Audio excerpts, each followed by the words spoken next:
Shivani recording studio की शानदार प्रस्तुति।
आगे नते कर या आगे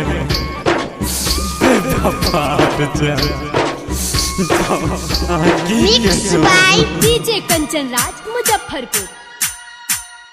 जील बचिन किया अकेला रे गम के देखम ना मेला रे सब छोड़िया सब दिल पर दकम दको चल जाए छै ससुरा रे जील बचिन किया अकेला रे गम के देखम ना मेला रे सब छोड़िया सब दिल पर दकम दको चल जाए छै ससुरा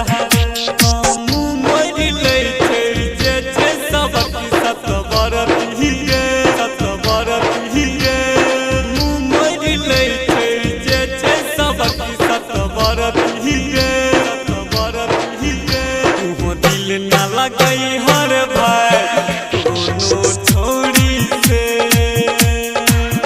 तुम दिल न लगई हर भाई कोनो छोड़ी से तो कहे चलो हम सब प्यार करै छी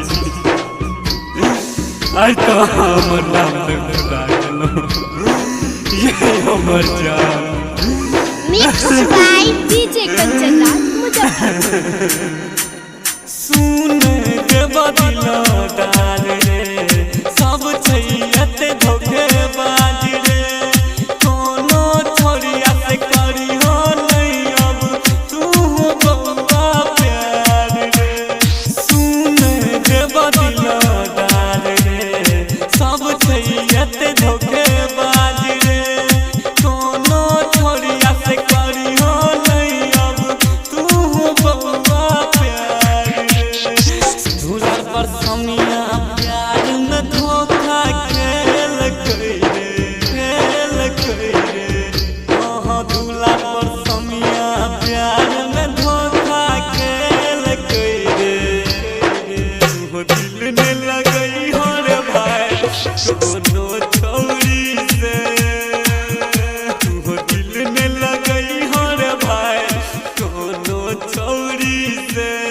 शिवानी रिकॉर्डिंग स्टूडियो गौर गामा चौक।